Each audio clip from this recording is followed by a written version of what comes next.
History is back. The old world, the old normal, it is not returning. It is on us to build the new one, and it is on us to ensure that it is free. All right, let's watch this clip of Bari Weiss giving a warning to the West among the terrible anti-Semitism that is all over the place and whether it is too late. Check it out. When did you know? Looking back, now that we're on the far side, I wonder, when did you realize that things had changed?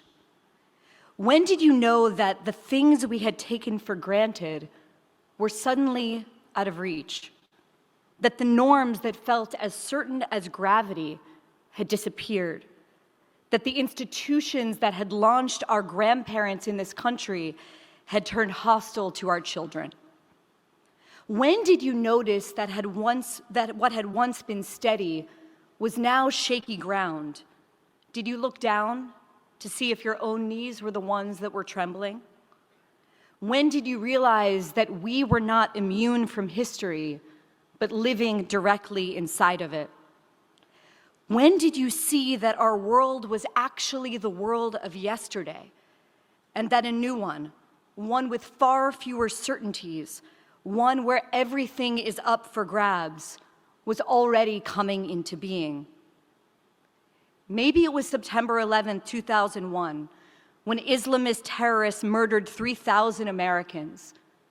Maybe you noticed in the days afterward, as my friend Jonathan Rosen did, that an explosion of Jew hatred seemed to have ridden on the contrails of the airplanes that the jihadists had turned into weapons of mass destruction and aimed at the heart of American civilization. Or maybe it was the Second Intifada, in which everyday places, Mike's Place, Sabaro's, Cafe Moment, the Dolphinarium, became symbols for slaughterhouses, even as few of our would-be allies said their names. Or maybe it was on February 1st, 2002, when Al-Qaeda beheaded the journalist Daniel Pearl in Pakistan as he spoke his final words, "I am a Jew.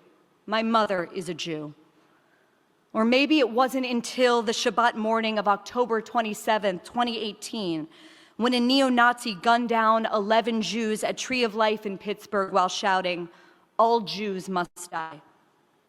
Or maybe it was the shooting 6 months later at the Chabad of Poway, because for Hannah Kay, who witnessed the murder of her mother Lori on that day, it surely was.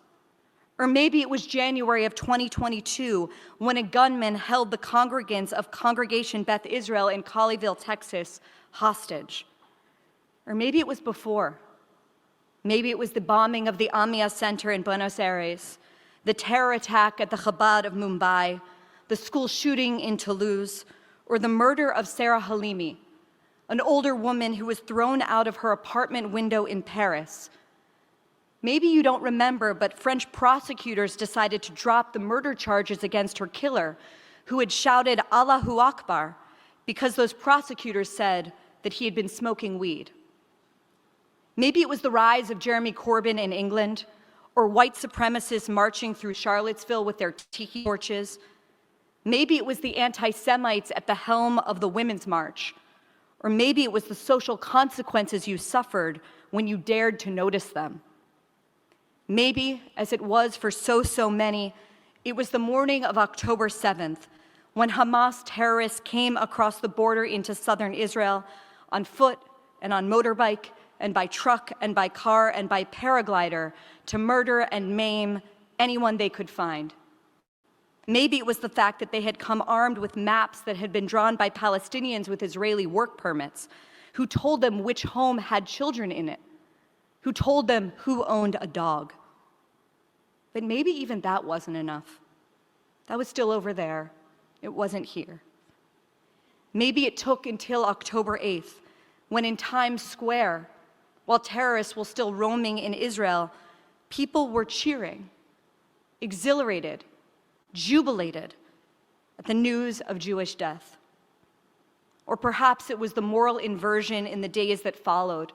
The Chicago chapter of Black Lives Matter using the symbol of a hand glider, a symbol of mass murder, as a sign of liberation. Or maybe it was when the heads of Harvard and Penn and MIT, who run schools that cater to the most minute of microaggressions, could not answer in the affirmative when they were asked if calling for the genocide of Jews qualified as bullying and harassment. Or maybe it was the fact that professors and Broadway producers were the ones that were tearing down posters of women and children and babies held captive by Hamas. Maybe it was after October 8th when you organized the march, and none of the people who post about being allies showed up. Maybe it was the physical attacks on Jewish students at Tulane, at the University of Pittsburgh, or at DePaul. Maybe it was the school shootings in Toronto and Montreal. Or maybe it was the now near daily assaults on the streets of Brooklyn against the most visible members of our community. But maybe it was more subtle than that. Maybe it was the quiet purging of proud Jews, like the novelist Alyssa Albert, who refuses to be quiet about Israel, from the arts, from museum boards, from human rights groups. Maybe it was watching what your children were learning in their ethnic studies class about Israel and about the history of the Jewish people. Maybe it was the mobs that gathered outside of Michael Rappaport's show in Chicago, calling him a racist Zionist, or the venue in Chicago that canceled a Matisyahu concert because they claimed they couldn't guarantee his safety. Or maybe you knew when you saw that an Orthodox Jewish man was shot while walking to shul a few Shabbats ago in Rogers Park in Chicago, only to be offered thoughts and prayers from the city's mayor.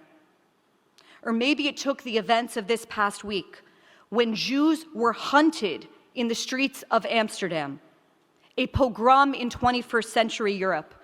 They called it a Jew hunt, and they texted about it. In one of the recordings, a victim of the attack jumps into one of Amsterdam's canals to escape his assailants. He is forced to say, "Free Palestine," as he treads water. His assailants laugh and jeer and call him a cancer Jew. Soon, I'm sure, Columbia students are going to hold a protest on behalf of the pogromists. And if that seems like an exaggeration, consider the fact that yesterday, on Veterans Day, a group of them were camped out on the quad holding a memorial service for Sinwar. Now, perhaps at the time, each one of these discrete events felt like a nightmare or a flu, something terrible to be endured until in good time it would pass, until things would go back to normal, as they surely would. But those in this room whose parents or grandparents fled Tehran and Moscow and Beirut and Baghdad, they knew better. The Persians, the Russians, the Cubans in our community, they never didn't know. And that is because they come from a world where to be Jewish required knowing. They understood tyranny and threats to freedom because they had lived it. And they have been alive to the threats against us and against liberty that left too many comfortable American Jews sleepwalking over the past decades. I want to suggest to you that the task for us in this moment is to learn this state of mind and this state of being, the resilience, the vigilance, the mental strength, the courage, and the pride, not just to survive, but to thrive in this new world that we are living in. We must learn from those who never had the luxury of losing their instinct for danger. And that begins by articulating first to yourself and then out loud what you know, because only then can we get serious about what being in this new world requires of us. If you find yourself often asking the people around you, "Can you believe?" Well, you need to ask yourself why reality is still catching you off guard. What little lies, what lies of omission, or lies told in the name of being politically correct or polite are you telling yourselves, even today? Here's one.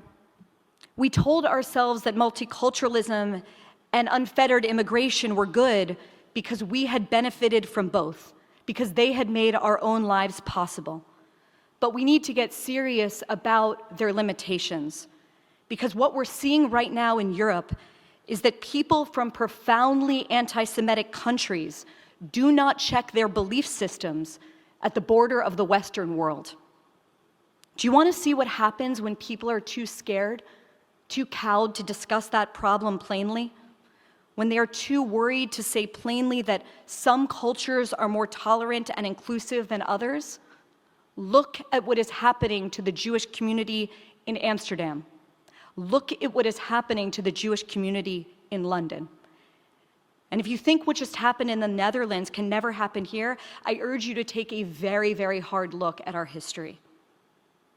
We also need to get serious right now about who our allies really are, and to be able to say that some of the best defenders of our community, like Richie Torres and Douglas Murray, are not Jews themselves, but that some of the biggest sellouts of our community are.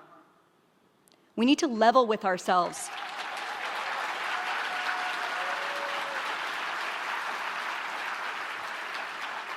We need to level with ourselves, even if it's in private, and acknowledge that many of the institutions that have turned against our community were funded by members of our own community.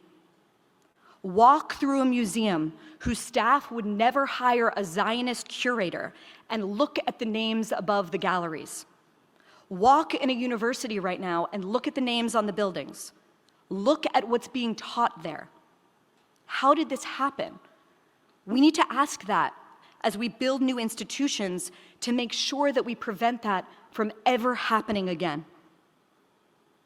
We need to say out loud what we know to be true about different ideologies that are very chic right now in American life.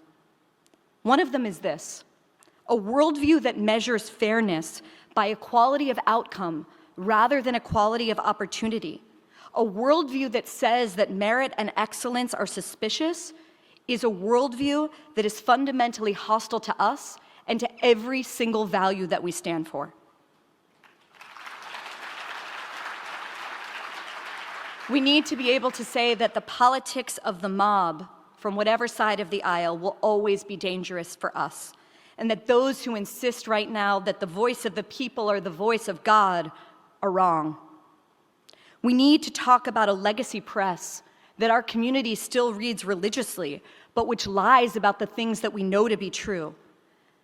The legacy press would have you believe that the hunt for Jews in Amsterdam was just a scuffle between football hooligans. That is no less a lie than suggesting that the phrase Sig Heil merely means hail victory. We need to say out loud that anti-Zionism is anti-Semitism, full stop, and the idea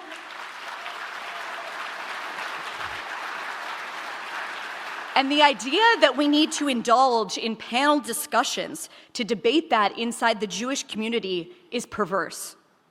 We need to take the phrase globalize the Intifada seriously. It is not a fun rally chant. It is a call for violence against our community. What this moment requires is the truth, the hard, uncomfortable truth. It means not backing down from telling it to yourself and to others. It means holding your leaders to account when they fail to deliver, and not just following them blindly out of convenience or convention. It means realizing that good ideas and good people, they don't just win on their own. They need others to elevate them, to defend them, and to promote them. If all of this, if this moment that we're in feels deeply uncomfortable, that is because it is.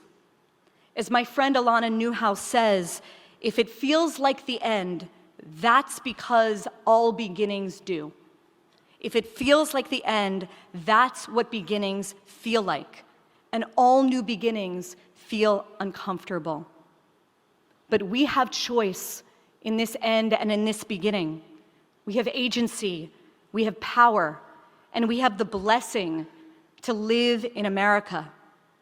So we can continue to offer bromides about how the arc of history bends towards justice and how politics is a pendulum that naturally reaches its midpoint, and about history as a story of progress, where we can accept that none of that is actually true, that we bend the arc of history, that the pendulum can go in all kinds of radical directions, and about history is never written in advance, that we write it. We can accept what this moment requires and figure out how to forge a world anew. My hero, and I'm sure many of yours, Natan Sharansky, said that there were two kinds of Jews in the Soviet Union. There were the Jews, and these were the majority maybe, who wanted to save the world. And they became communists and ended up enslaved and enslaving half the world. And then there were the Jews who wanted to save other Jews, who wanted to save themselves and their families. And these are the ones that we remember and elevate and honor as the refuseniks, the dissidents who refused to go along. They were the ones who ended up bringing down the Soviet Union and saving the free world. History is back. The old world, the old normal, it is not returning. It is on us to build the new one, and it is on us to ensure that it is free. Thank you so much. Wow. Probably one of the greatest speeches I have ever heard. I don't agree with all of her points, but her point about the fact that the old world is not coming back and that this idea that you can just sit idly and pretend like everything is going to work out is probably not the best way to go. And as she said, the idea that history can't go in any different direction is 100% true. Look at what happened in Nazi Germany, and it can happen at any time, in any place. Just because you're in America doesn't mean anything. For more, you can subscribe to the channel. If you want to help us and support this channel, you can go to buymeacoffee.com/JewishUncensored. And if you want to get some access to exclusive content, you can go to our memberships page and join there. Thank you for watching, and have a good one.